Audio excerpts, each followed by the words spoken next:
Thanks for joining us at this afternoon's press conference with Austin FC Sporting Director Rodolfo Borrell. We'll go straight ahead and get into it with questions from the media. Just indicate if you'd like to ask a question by raising your hand for the first go-around. We'll ask everyone to stick to 2 questions per person, please, and then we'll come back around as needed. Moises, I saw your hand up first, so go ahead and get us started.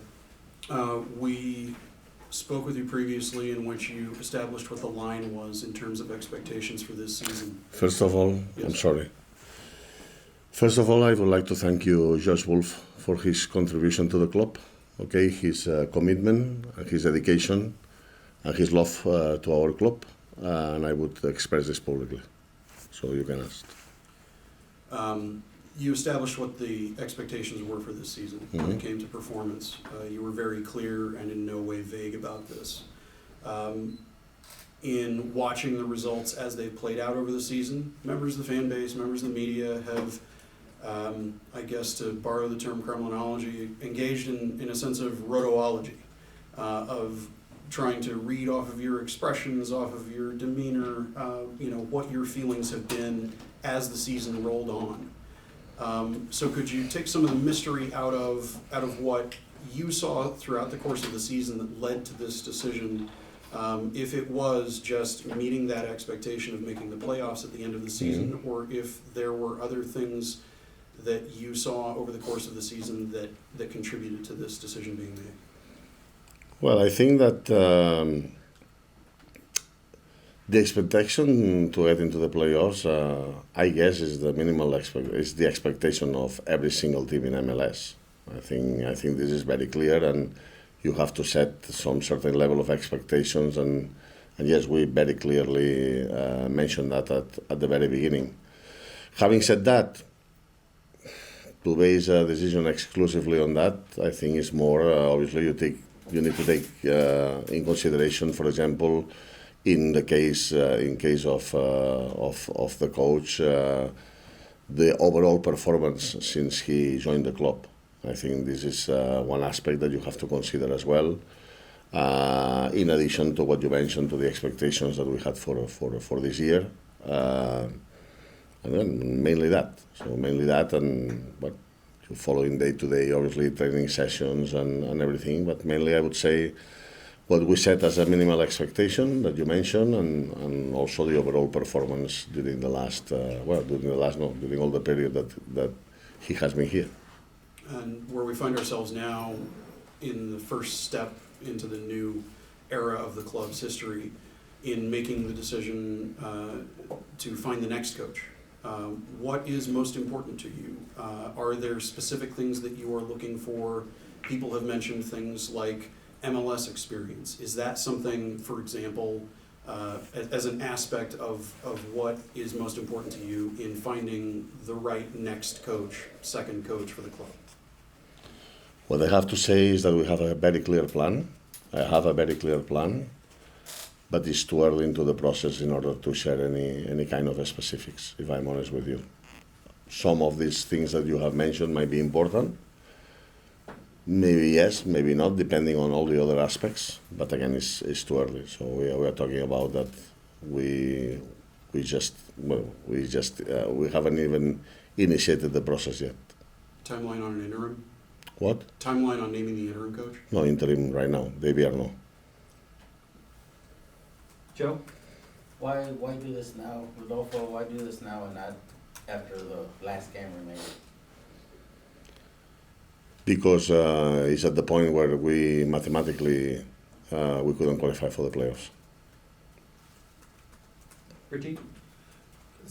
Also, I'm sorry. Also because it's also because there is like a 2-week gap until the next game, and this also gives us both parties, ourselves more time to initiate the process, and for the coach also to look forward for another opportunities. So also the factor that there is a 2-week gap also helped on that. But at the same time, it all came together. So. La primera pregunta que tengo es, ¿qué es algo rescatable que usted encontró en el trabajo de Josh Wolff como entrenador en el tiempo que estuvo a cargo de él? Y La segunda es, ¿qué es un mensaje de compromiso que usted tiene para la afición, para que el equipo pueda competir el siguiente año y pueda llegar a lo mínimo, como dices tú, los playoffs? Lo primero de todo es que siempre hay cosas rescatables de cualquier entrenador, lo haga mejor o lo haga peor. Al final cada uno pone su identidad, pone su sello y al final es parte de la construcción de un equipo y de un club y siempre forma parte de él. Por lo tanto, siempre hay cosas que se pueden, que son constructivas, ¿vale? ¿Algo en específico? Hombre, yo tengo que decir, como dije desde el primer día, su nivel de dedicación, por ejemplo, y de dedicación. Ahora me salen tardo en contestarle porque mi mente, por suerte o por desgracia, trabaja más en inglés y a veces, aunque soy español, no me sale la palabra, ¿no? Pero sí, el tema de su dedicación, de su compromiso hacia el club, hacia el equipo, hacia todo esto, yo creo que es una cosa que es importante. No todos los entrenadores tienen eso, pueden tener otras cosas, mejores o peores, pero al final tampoco quiero hablar demasiado específicamente de esto, sino que decirle que es un entrenador, como dije, yo creo que sigue siendo un entrenador joven con mucho potencial y por lo que sea las cosas aquí no han salido, pero yo creo que lo acabará haciendo bien en algún otro lado. Y el mensaje de compromiso que usted tiene hacia la afición, que quiere ver un equipo que pueda competir en futuro. Todo el mundo quiere ver un equipo que quiera competir, ¿vale? Me parece que ya gastamos bastante tiempo en explicarle la situación que yo heredé desde que llegué. Entonces no es una situación fácil, una situación que poco a poco se va desencallando y a medida que se vaya desencallando se podrán hacer más cosas, ¿vale? O sea, esto no es un modelo como el europeo donde usted puede coger y limpiar absolutamente todo de un día para otro y empezar de cero. Esto no es posible aquí, entonces hay que respetar una normativa y una forma de hacer las cosas y todo lo que es lo que está alrededor de lo que es el salary cap. Y a partir de aquí se puede hacer lo que se puede hacer y no se puede hacer lo que se puede hacer. Entonces, a mí también me gustaría hacer cosas a otra velocidad, pero no puedo. Esto va marcado directamente por todo eso que le acabo de comentar. Entonces, yo lo que sí que me comprometí es que en cada mercado iríamos haciendo adquisiciones de jugadores y que iríamos mejorando el equipo poco a poco o deprisa en función de todo esto que le estoy diciendo. Es decir, la cantidad de normativa, yo no sé si usted está al caso de la normativa de MLS, pero la cantidad de normativa es brutal a todos los niveles. No puedes tener más de tantos jugadores, no puedes tener más de esto, aquello, lo otro. Tiene que coincidir toda una serie de cosas y no es fácil para nosotros, no es fácil para cualquier otro. Entonces, bueno, el punto de partida es un punto de partida de bastante abajo y a partir de aquí tratar de progresar en cada uno de los mercados, que es lo que creo que estamos intentando hacer dentro de lo que podemos hacer, por lo que le digo, porque todos estamos un poquito encascados en todo eso. Eric? Rodo, how does this decision affect Owen Wolff's future with Austin FC? In nothing. No way. And then, when you got here, I have to say, now that you made me this question, I think it's one of the young players with more potential in the country. And I think very clearly has been completely unfairly treated. This is what I have to say. And then, when you originally came here, in this room, you talked about how excited you were to work with Josh Wolff, and you mentioned he was even a big part of the reason why you took this job with this club. What changed in a year and a half?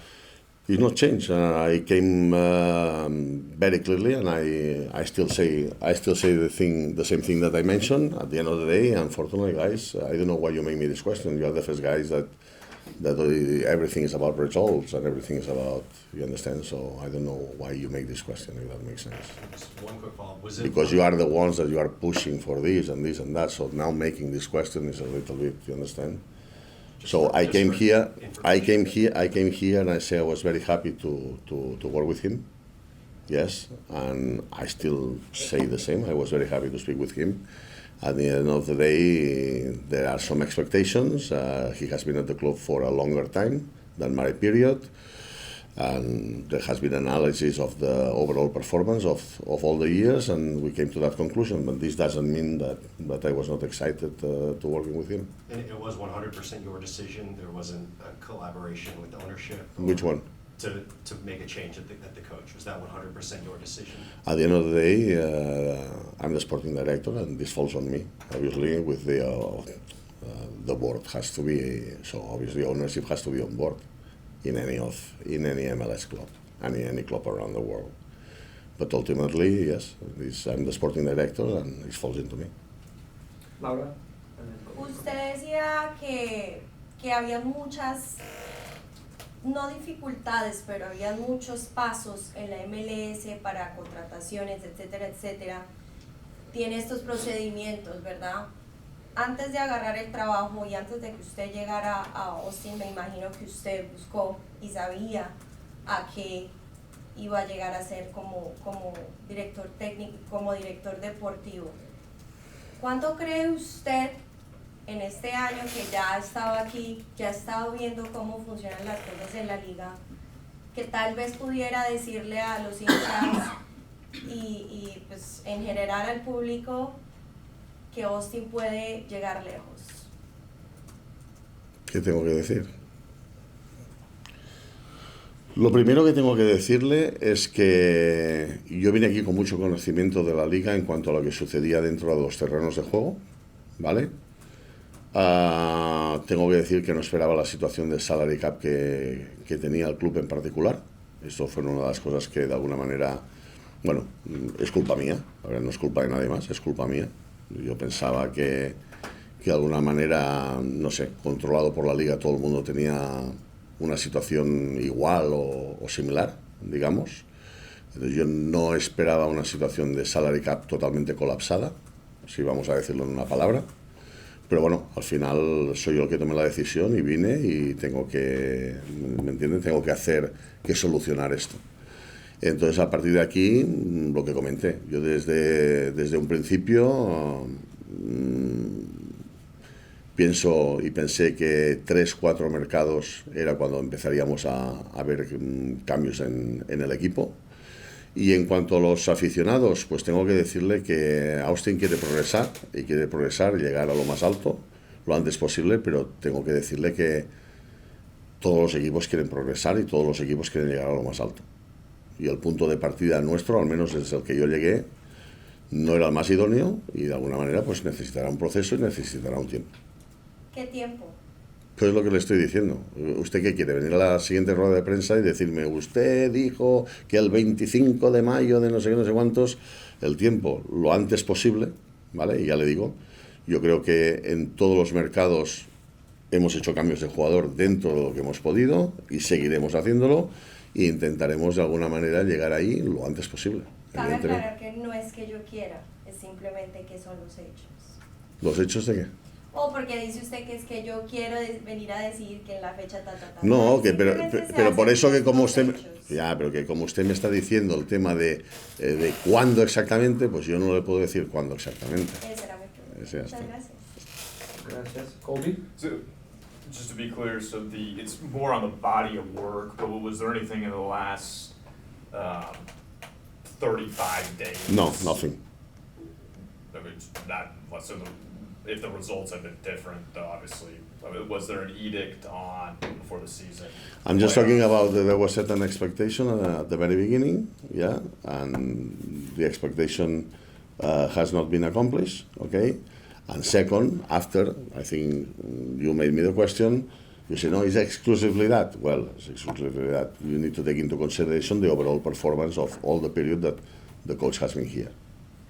What's your ideal coaching candidate? What are you looking for in terms of like style of play, personality? Again, as I mentioned before in the same question, I have a very clear plan on what I want to do, but I'm not ready to share any specifics at this point.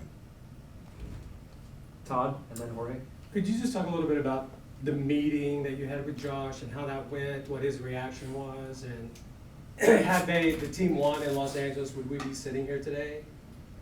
We had a meeting Sunday morning? on Sunday morning, Anthony Precourt and myself, both at the same time, with Josh at the stadium.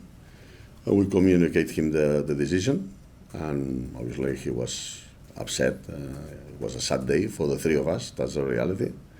But we communicate the decision, and he took it, and that's it. And after this, we communicated to all the staff and players before it was made public. And then it was made public, and that's it. And everything else that you know. Had they won, would this same decision have been made, or? Depending if we would have been still fighting for a playoff spot or not. So it was depending on other clubs as well, on other results in other games, if that makes sense. Jorge? Rodo, buenas tardes. Fue muy paciente con él, con Josh toda la temporada. ¿Por qué no esperar a que terminara la temporada si ha faltado un partido? Le vuelvo a decir que la decisión está tomada en base a partir del momento en que ya no el equipo no se podía clasificar para los playoffs, y segundo también ayudado por el factor este de las 2 semanas, un poquito para empezar a agilizar el proceso por parte nuestra y también para facilitarle el suyo en el caso de que empiecen a aparecer cosas y se pueda empezar a buscar algo. Esto fue lo único. Acaba de decir que antes de hacerlo público platicó con los jugadores y el staff. ¿Quién platicó con los jugadores y cómo se sienten los jugadores? No pudimos platicar porque llegaron todo fue a través de mensajes de texto avisándoles de que no queríamos que esto había sucedido, que no queríamos que les pillara por sorpresa y que lo supieran. Piense que el equipo llegó a las 4 o 5 de la madrugada de Los Ángeles, y esto fue a las 10 de la mañana. Entonces, claro. Y luego lo segundo, que si tienes que ir llamando uno a uno, en el momento que has llamado al número 10, alguien ya suelta un Twitter o suelta cualquier cosa. Entonces lo que queríamos al menos que estuvieran informados más o menos al mismo tiempo y especialmente antes de que saliera a la luz pública. ¿Y cómo se sienten ellos? La verdad es que bueno, ha coincidido que son unos días de fiesta ahora. Las respuestas eran básicamente agradeciendo que se les hubiera informado antes de que fuera público y de que se les hubiera informado. Y un poquito, pues la idea es que cuando vuelvan después de los 3 días que tienen un poquito de fuera, pues yo hablaré con ellos directamente, evidentemente, y bueno, y a partir de ahí lo tomaremos. Pero las respuestas eran básicamente, y venían tarde, lo cual es normal que estaban durmiendo, porque ya le digo que llegaron a las 4 o 5 de la madrugada, y esto estamos hablando de las 10 de la mañana, 10 y media de la mañana, y respuestas iban llegando bastante tarde. Y más que nada agradeciendo la información y el timing de la información, pero no aquello, esto o aquello lo otro, comentando, un poquito esperando a cuando nos veamos en directo. Anybody that has not asked a question yet have a further one? Okay, Eric, go ahead. Rodo, since I'm not sure if we'll be speaking to you again but before the off-season begins, I'm sorry, before I apologize if I came across a little bit aggressive with you. It was not my... I didn't mean to do that, you understand? You're very kind and I don't have any issues, you understand? But sometimes you have to understand that some questions, it's like you are pushing from the press for things to happen, and then you come and say, why this happened? And you are the ones pushing for this to happen. Called getting information. So, you understand? Yeah. But yeah, I don't know if we'll speak to you before the off-season begins, so how much turnover are you expecting in the roster? And then also specifically with Danny Pereira, can you shed some clarity on what his contract situation is and if he's under contract to return with the club? Danny Pereira has an option to return next year, and he will be here next year. Unless, I don't know. An offer potentially. But at the moment, we want him here. Very clearly, I have to say that. Yeah. And then any other roster? How much Pues at the turnover? end, again, as much as possible within the rules and regulations in order to be able to improve the team. Okay, that's a thing that I think is very clear, and if you don't know about that, the contracts have to be respected until the end unless somebody comes and makes an offer for the player. You have to respect the contract until the very end, and you have only one buyout that we execute this season, one buyout per season per team. Colby? Do you expect Drusy to be here next year? Well, he's under contract. He has 1 more year and one more option. He hasn't asked to be moved. No, you have heard anything? I don't know anything. Nowadays, guys, nowadays this Twitter thing and all of that. I mean, he wouldn't ask me. Nowadays, you speak to your neighbor, and the neighbor to the other neighbor, and the neighbor post the Twitter that they want. Yeah. I'm not saying this is the case. No. I'm just saying that until somebody gets on the phone or gets on the email and he sends me an email or calls me, all of these speculations and rumors and all these kind of things, there's nothing. As far as I know, there's nothing. And he's a player. He has, actually, I have to say that the last 2 performances have been great from his, and we expect from him nothing but this. Richie, go ahead. En cuanto a lo que es la cultura y la afición, durante semana tras semana el estadio se veía lleno, y eso es algo bueno para lo que es el producto, pero en veces cuando las cosas no iban bien, se sentía una desconexión entre los jugadores, la afición. Muchas veces la gente siente que los jugadores no daban la cara después de los partidos cuando perdían, y cuando ganan es un poco más fácil de digerir porque van a ser un resultado favorable. Pero ustedes, ¿cómo buscan que el jugador pueda conectarse más con la afición? Porque al principio, los 2 primeros años, el equipo estuvo conectado y esos últimos 3 años cambió un poco. Tal vez eran los resultados, las cosas... No, tal vez no, es un tema de resultados. El tema de que el primer año es el primer año en cualquier club, el segundo año la cosa salió bien y el tercero y el cuarto pues no ha salido tan bien. A partir de aquí tengo que decirle que yo estoy asombrado del tema de la afición. O sea, no estoy aquí para hacer la pelota a la afición, para nada, pero creo que es, como dije el primer día, es sensacional. O sea, dentro del equipo, pues no haciéndolo como la afición espera, el tema de la afición es una cosa que es espectacular. Se lo digo porque yo viajo el 95% de los partidos a los campos contrarios. Si no voy es porque tengo alguna cosa por la que no puedo ir, alguna cosa de trabajo por la que me impide ir. Y yo visito todos los equipos donde jugamos fuera y, si le digo la verdad, no cambio nuestra afición por ninguna otra. ¿Y qué puede decir usted a los jugadores para que ellos puedan seguir conectando con ellos, aunque los resultados no se deben como se esperaba? Al final, en un partido de fútbol, igual en cualquier deporte, hay muchas emociones. Y estas emociones al final se trasladan. Y cuando se gana, todo el mundo está pletórico. Y cuando no se gana, todo el mundo está jodido, perdone por la palabra. Y bueno, y es difícil en esos momentos. O sea, eso no quiere decir que no aprecien a la afición o que nada de esto, sino que en momentos donde no se gana o donde no se va bien, pues la gente está mal y lo expresa de una manera u otra, y cuando está bien, pues de otra. ¿Que tendría que ser de otra manera? Pues seguramente sí, pero en esos momentos, especialmente después de los partidos, es complicado. Pero le vuelvo a decir que yo solo tengo palabras de agradecimiento para la afición, porque me parece espectacular. Me parece una cosa de locos quiero decir, en una expresión en el buen sentido, porque creo que la atmósfera durante el partido, en general, además durante todo el partido, es muy buena, y cómo apoyan al equipo en partidos mejores, en partidos peores, en momentos donde el equipo está jugando bien, en momentos que el equipo está siendo dominado, en todos los momentos. Y me parece que es una de las cosas más destacables, si no la más destacable de nuestro club.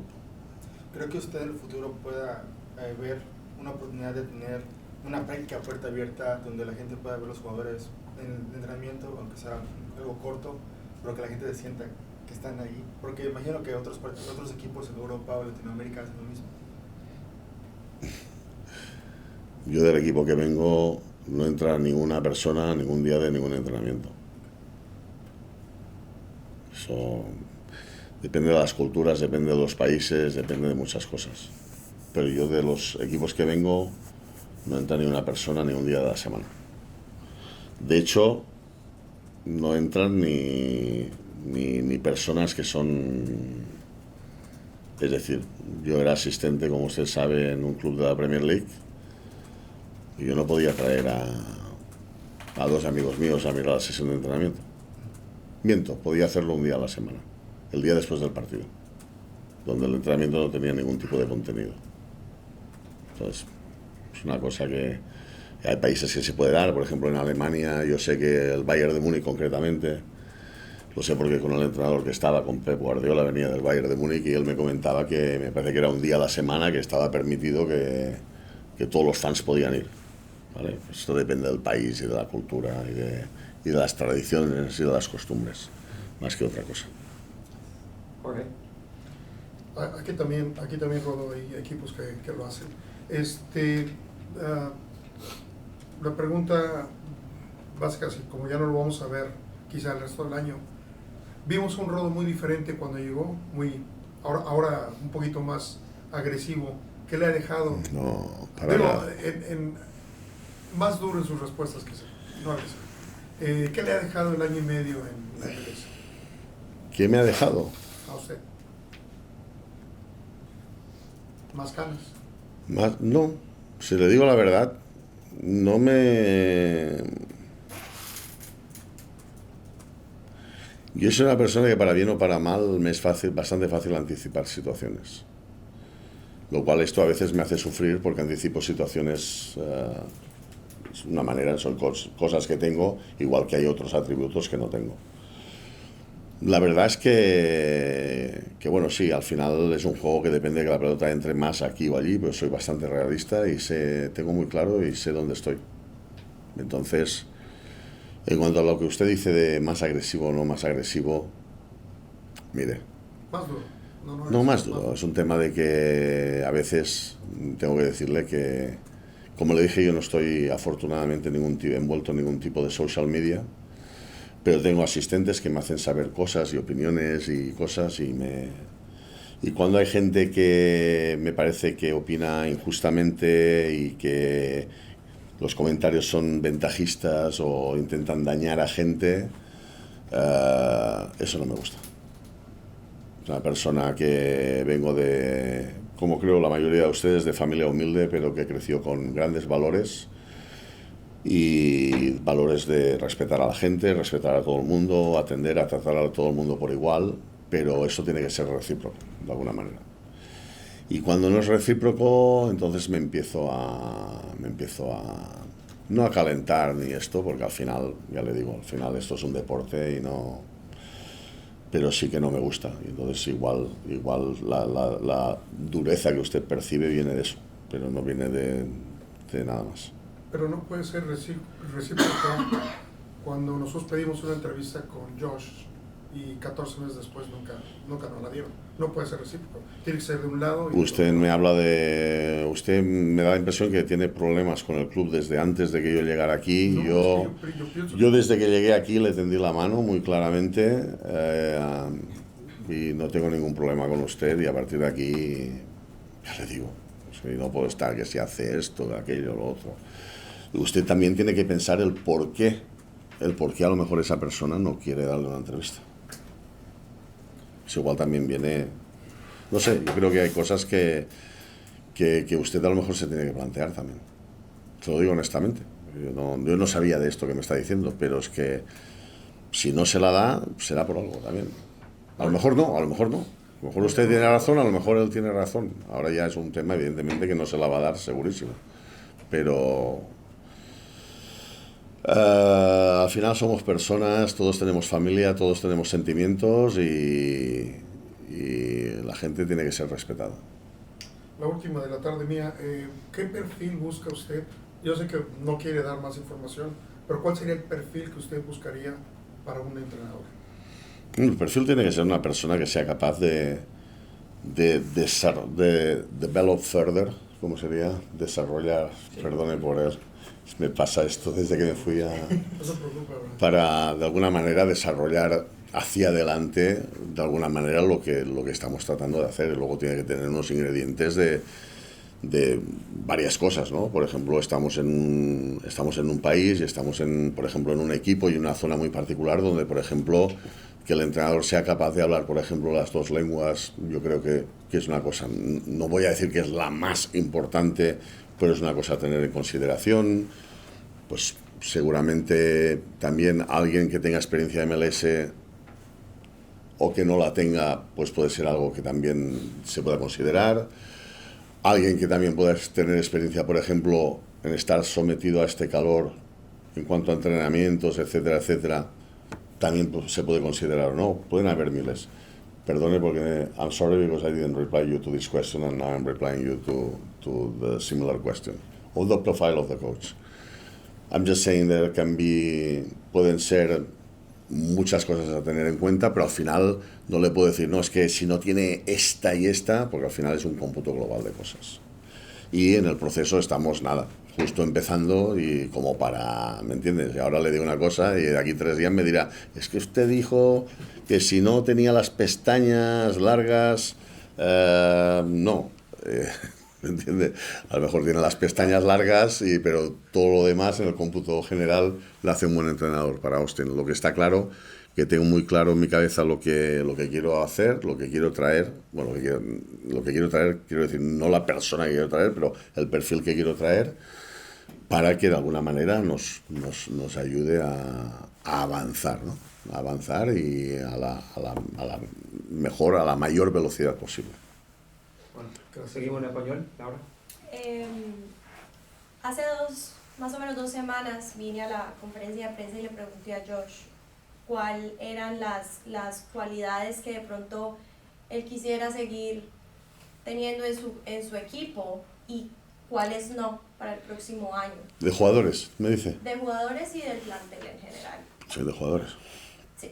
Entonces, para el siguiente año, usted como, no tenemos a un coach para preguntarle, pero usted como director deportivo, ¿qué es lo que busca en todo el equipo? Acabo de hablar de director, pero ¿qué es lo que usted busca? ¿Qué es lo que quiere en general en todo el equipo mejorar para que llegue, pues por lo menos a los playoffs el próximo año? Al final es lo que le digo, al final lo que hay que decir es cuál es el modelo de juego, pues la manera que queremos jugar, definir el perfil ideal para cada jugador en función de la posición que ocupa en el campo y a partir de aquí pues intentar mejorar lo que tenemos.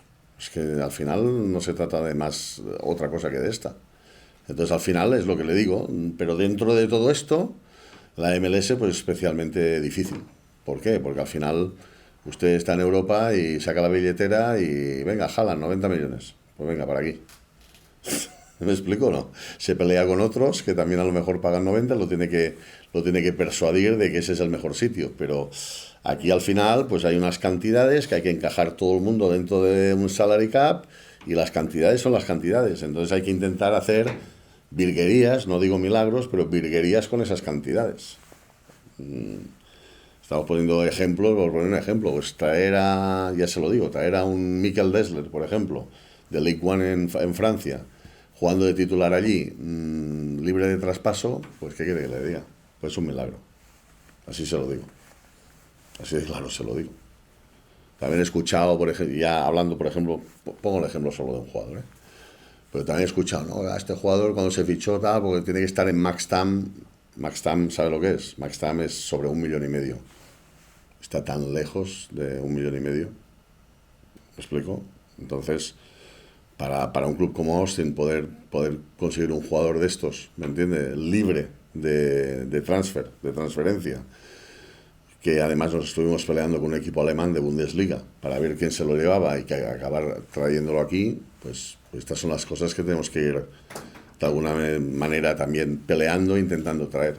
¿A coste de qué? Claro, ojalá hubiera llegado el 1 de enero, pero el 1 de enero era más de 1 millón de transfer y en junio quedaba libre. Entonces, le vuelvo a decir, esto está en Europa y usted dice, va, 1 millón, no, 1 millón, nada. Pero es que aquí el millón afecta a todo lo que es el salary cap, entonces todo eso hay que tenerlo en consideración. Entonces, ¿considera usted que eso es lo que usted de pronto ha aprendido a manejar para poder seguir adelante para el siguiente? No, pues no es que haya aprendido, es una cosa que estaba clarísima. Lo que pasa es que yo me pensaba que de alguna manera el salary cap que manejábamos estaba más saneado. Simplemente esto. No es que no tuviera claro eso lo tenía clarísimo. Todd and then Moises. So a lot of the focus today is on Josh, and and if you look at the totality, he's probably not the only one who didn't live up to their expectations. What will you say to attract a new coach to get in, to come in with knowing that they have those expectations, and just what is your message to them? And how I just do have to tell you that since yesterday I have at least 25 people, 25 coaches offering themselves to join Austin FC. Names that you wouldn't even believe. So to persuade them to come to Austin is not difficult. Then the expectation is another thing and all this kind of stuff, but to persuade them to come to Austin is not difficult. Then it's about us to choose what we think is the best for us moving forward. But it's not that we are like, it's going to be, let's see, we persuade somebody. No. I have at least 25 since yesterday offering themselves from all around the world. Could you elaborate on your comment about Owen and how a lot of people cross the line between Josh and Owen and their social media attacks? Well, I think to some of the players. I just think this is a situation where, again, I inherited. I didn't put them together, so I just arrived and they were together.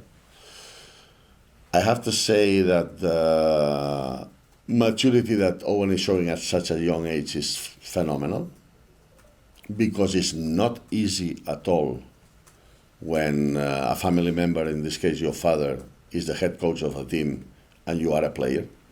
You have to understand that this player is surrounded by other players who at some point might make comments, as it is normal in any other soccer club, about the coach, and sometimes if you have another family member close to them, it might condition all this kind of stuff. I have to say that he has shown great maturity in dealing with this situation. And I'm only analyzing first the person. I think he's a great human being. I think he has dealt with this. I'm talking about the son. He has dealt with the situation outstanding, which when I came here, I thought, wow, this is going to be like a big issue.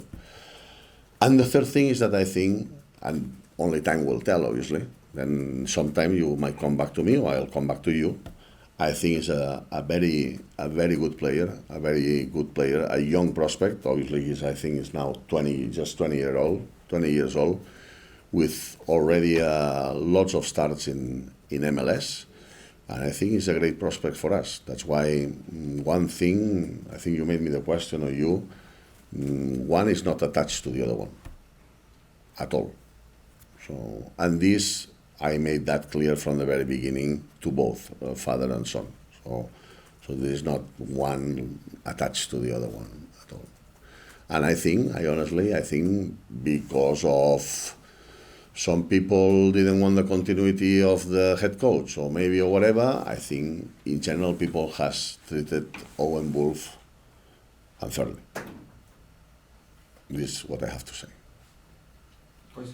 I know you may not be eager to make specific comment about specific players that are available via club option or whose contracts are expiring beyond those you already have. But I wanted to ask you specifically about Alex Ring, who filled in at center back, not his natural position, when the roster was especially short in 2023, carried the captain's armband a good deal this season in particular. Whether you do or don't want to comment on him specifically, you've commented on a few different players who have impressed you in the year and a half that you've had to really take in the personality of these players, their abilities, and take stock of them properly. Who has particularly impressed you that are on that list of guys that it's going to be up to you whether they come back next year? They're not automatically already on contract. Again, there is one game to play, and it's about analyzing overall the same as for the coach, like the overall performance throughout the years and also in particular this year, and trying to make the best decisions moving forward for the team and for the club. So we're going to make a consideration with him and with some others, and we're going to make decisions. Do you have a timeline for when the club will make a final decision on those? Well, this last year it was more clear. This year I have to, and I'm sorry for the reply, I have to think about a bit deeper, because obviously a new head coach arriving. I'm not saying that the new head coach is going to decide, but to have an opinion is also good if sometimes there is a little bit of like you are 50-50 with somebody, no? So the first is focusing in time to bring that new head coach, and if we are able to bring him sooner enough to involve him, not making final decisions, but if there is somebody in there that, again, we are 50-50, let's see what he thinks as well. The new coach decision isn't holding up those decisions, is what you're saying?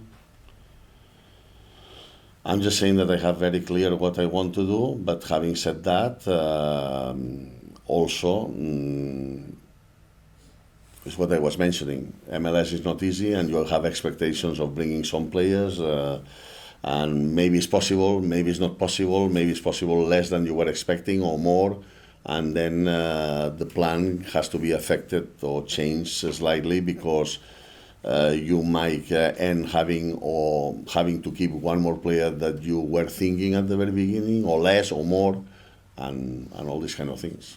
I wanted to ask also about the second team, MLS Next Pro, knowing that player development and academies is a big part of your background, is one of the things that a great deal of people in the fan base were very happy about your hiring. How do you view the very up and down season that they had this year? Just missing the playoffs, similar kind of battle with math that was a bit out of their hands. What do you think of the job that Brett Utley has done with the second team? I think he's done a great job. Last year when I came, obviously the team was pretty good, but was pretty old in age. I think this is one of the things that, this is my opinion. MLS Next Pro has obviously its rules, and I'm not going to change the rules, but to me, this is about young soccer, and I have the feeling sometimes that some clubs, just for the sake of winning, they are fielding 25 years old and 27 years old and stuff like that. To me, doesn't make any sense. So what we are trying to do is to reduce the average age of the team little by little within what we can. I think Brett has done a huge job last year, this year. Another thing that I'm not I don't agree, but obviously we used to complain when it works against us. It's like the penalties at the end of the games.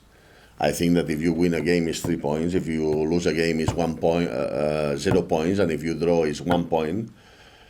And I have the feeling that these penalty shoots at the end of each game. So think that we've lost 8.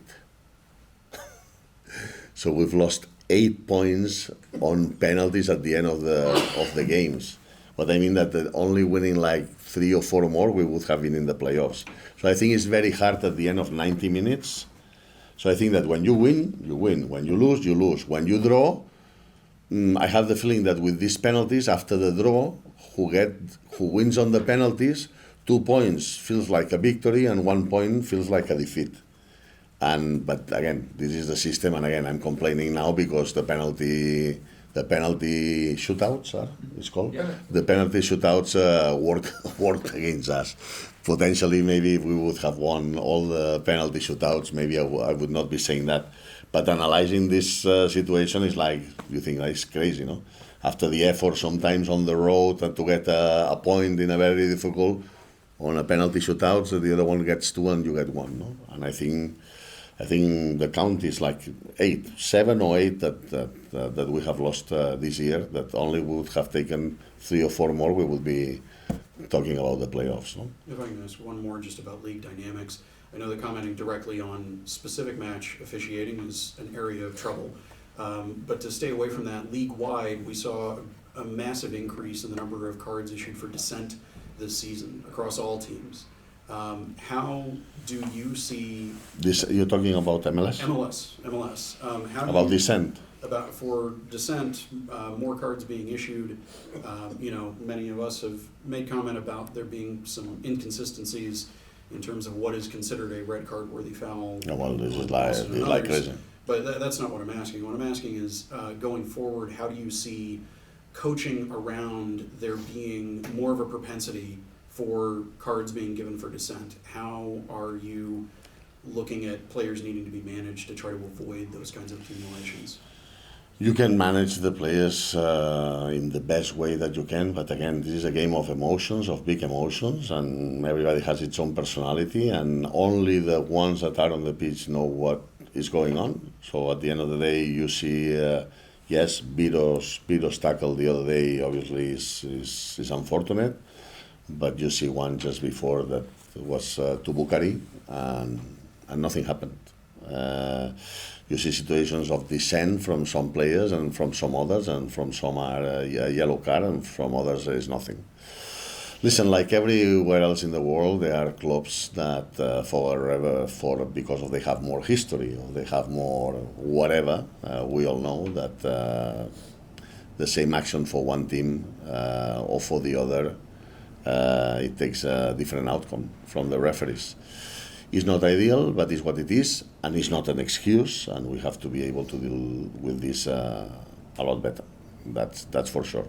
But having said that, to put that into the coaches is not fair, because again, the players are the ones that are over there, and you might see like a crazy tackle, but you don't know if the other player has been on the ear of this player, insulting him during the whole game, for example. I'm not saying this has happened. I'm saying that are things that you don't see during the game, and then you see that like an action that is the result of what's been going on during 90 minutes that you haven't seen, that we haven't seen. With this, I'm not trying to say that when these things happen are the right ones, but again, it's a game of emotions, and sometimes it's difficult to control that. Jeremiah, since you haven't had a chance to go, go for it. Sure. I mean, you just have one game left with the interim coach. What are you expecting? What would you like to see out of the players that game that maybe helps you inform what you want to do in terms of 20? I want to see what I saw in the last two games. I want to see compromise, I want to see fight, I want to see commitment, and I want to see that we are going to try and win the game. With this, I'm not saying that before these two games we didn't try to do that, but it is true that during the year there were some performances that fell flat. For example, I hope, flat. Mm-hmm. Is understood what I say by saying flat? Yeah. Yes. It fell flat sometimes the first half, sometimes the second half, sometimes the whole game. It is true that in any football season, in any team, there are ups and downs. I would have liked to see a little bit more of what I've seen, for example, in the last two games in terms of overall performance, in terms of like fight and going more for everything from the very beginning until the end. Got time for two more. We'll do Eric and then Colby to close us out. First of all, Rodo, I have to follow up on the coaches that have been reaching out to you. I'm not asking for names, but where have But you want to know, You want to tell us. So why don't you tell us? No. I'm just saying to you that, and it's not only Austin. Austin, obviously, in addition, is a special place. But MLS is a league that is going like that, and everybody is gathering. Every time is gathering much more interest from all around the world. So are we talking coaches with Premier League experience? We're talking coaches of that you would not believe it. But this doesn't mean it's the best fit for Austin FC. And then finally, What I'm saying is that there is a lot of interest, and I guess that would be also a lot of interest for any other MLS side, because MLS is growing, and it's growing a lot. And recently, Copa America very successfully was played in the US, and the World Cup is going to be here in 2026, and the next Olympic Games are here, and the whole thing is improving, even if it's little by little, it's improving, and people is seeing that from the other sides of the world. And then finally, how were the players informed of the decision, the coaching decision, and was there a reaction that you heard about from the players? He made me the same question before. No, if you want, it's the same, but in English. So, but it's exactly the same. So after communicating Anthony Precourt and myself in person to Josh, we had already like groups of people organized in order to send them a message, because we didn't want them to know from anyone else that wouldn't be ourselves. The players came back 4 or 5 a.m. in the morning, and also reaching out one by one. When you have reached out number 5, number one potentially has already spoken to that one, and a Twitter of Jorge appears, and then you understand, and then we are told that why the players didn't know before I knew, no? So I say Jorge, don't take it like personal, but I could have said anybody else. Never. But what I'm saying is that that they were informed before this was coming public. Okay. Colby, go ahead, finish this up. And you may have answered this in Spanish too, but the coming out of the Leagues Cup, which was a decent performance, and then they beat Nashville. What did you see that just didn't go right the past 35 days? It's on the field. No, it's not right. There were like some moments. I remember just before Vancouver, for example, we were in a playoff spot and we were playing Vancouver at home, and we just couldn't. If that game potentially we would have got the 3 points, you understand? Would have. There are some moments in the season that are. It's not because they are more important. If not, they are coming to a moment where you have to seize the opportunity, to seize the moment. And then you go for it, and sometimes, as I mentioned, I think sometimes this is a funny game. This is one of the only games when you can be the best during 95% of the time and you still can lose the game. This in NFL or NBA, if any team is 95% of the time better than the opponent, is going to win the game. Here, and sometimes it works for you, and sometimes it works against you. I remember, I don't know, the week before the Leagues Cup. The week before the Leagues Cup, we had a schedule that was 2 games at home, Seattle and Charlotte, and we were playing Dallas in midweek. At the end of the day, it's not a long trip. This was a week that if we would have taken like 6 out of 9, I'm not saying 9 points, we ended up taking 1 out of 9. So, I mean that all games are important, but there are moments in the season that you have to seize the opportunity, the momentum, go for it, and then also take it. And sometimes you are always trying, but sometimes you are not taking it.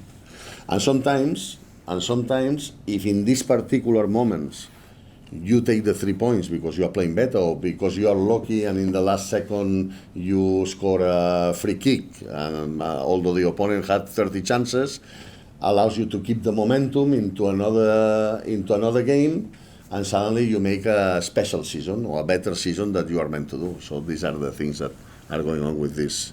We have the example of St. Louis, for example, which I know them very well, and great people, who in their first year, last year, they were top in the West Conference. Where they are this year? Because these things happen. In this game, these things happen. All right, we'll wrap it there. Sorry, we got to cut on time. Let him, no problem if he wants. All right, Moises, finish us up. You've had a year and a half being here, experiencing the fan base, experiencing the energy. There's a version of this that you've been asked, but I wanted to get more specific to, with the opportunity that hiring a new coach presents in terms of a sense of reset, not just for the relationship with the players and the sporting operation, do you see there being a way to set a new set of ground rules, of expectations and so on when it comes to seeing the fan base as an asset, as that well of energy that you wrote about in that post that they put on the website? What would you like to see from that step once the new coach is hired, that relationship? From the fans or from the coach, you mean? From the relationship between the fans? Well, so obviously another one of the factors to consider when bringing somebody else is somebody who also can, it's not the main thing. Again, like the other one is like you add different things, which can be, for example, the capacity to engage with people and with the fans, for example.